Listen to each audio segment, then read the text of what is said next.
Yo, what is going on, guys? It's your boy Fabulations, and welcome to episode 2 of Fabulous Film Fest, where we break down the moments that make movies unforgettable. Today, we are diving into the sands of Dune Part 1, a slow burn masterpiece that got prophecy, betrayal, and survival all wrapped in one dusty, spice-filled epic.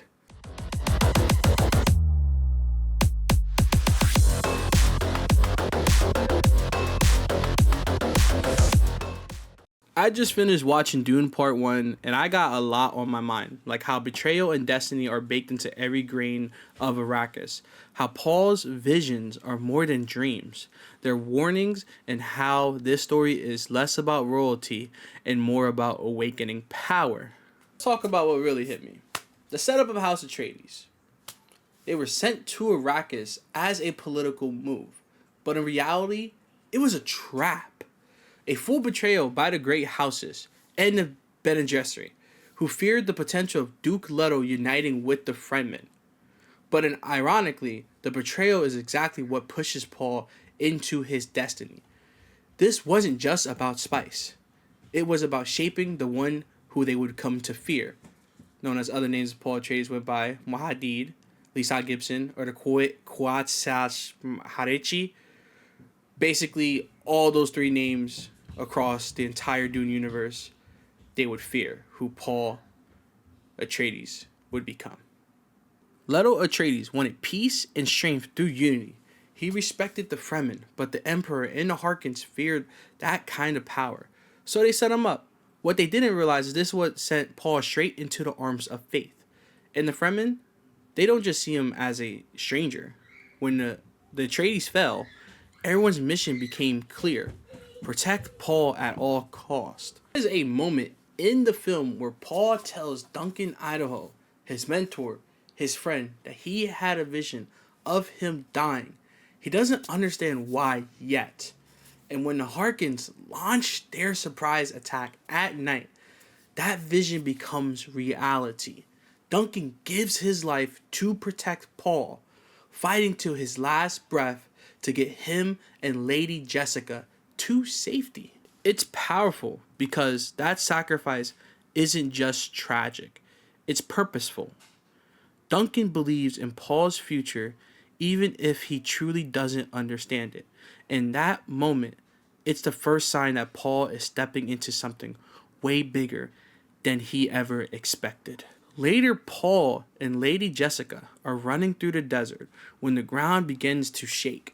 The worm comes. This massive force of nature rises from the sand, and instead of devouring them, it stops. It looks at Paul, and it knows. This isn't just a lucky break. It's a recognition. Paul is Lisan al-Gaib, the French prophesied one, the chosen voice from the outer world. And that moment is chilling. You feel it. Something ancient just acknowledged him. Paul and Lady Jessica eventually meet with the Fremen, including Stilgar, who they briefly encountered when Leto tried to make peace. They're tested. Jessica overpowers Stilgar, showing her Bene Gesserit strength. Paul holds his own, and then we meet Chani, the girl Paul's been dreaming about the entire movie. She's real. And she hands him the blade. The same blade passed from his mother to a servant, which somehow ends up in Chani's hands. Then comes Jameis, a Fremen who challenges their presence and Stilgar's leadership. The only way to resolve it, combat to the death, and Paul must fight. He doesn't want to kill Jameis. His mother says he's never killed before. This is Paul's first test of survival, and a major turning point. When he kills Jameis, the old Paul, the soft, unsure boy, dies with him. A new Paul is born. The Paul of war, of prophecy, of leadership. Paul tells his mother he is not leaving Arrakis.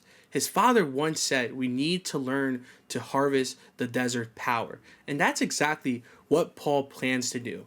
With Chani by his side and with the Fremen behind him, with destiny ahead of him. And that's where Dune Part 1 ends. Not with a bang, but with the rise of a legend. This movie doesn't hold your hand. It asks you to think to feel, to pay attention. And when you do, you realize Dune is about legacy, sacrifice, and power that grows from pain. It's about a boy becoming a myth and a myth becoming a movement. Let me know in the comments what stuck you with the most. Was it Duncan's sacrifice, Paul's transformation, or the haunting beauty of Arrakis itself? Thank you for tuning in today's video. Make sure you guys drop a like, drop a comment on your favorite Dune moment, and make sure you smash the subscribe button for more following movie moment breakdowns. We're just getting started with Fabula Film Fest, and I'm telling you, episode 3 will be a banger. Until then, if you have a moment in life, rise up to it. Your boy is out of here.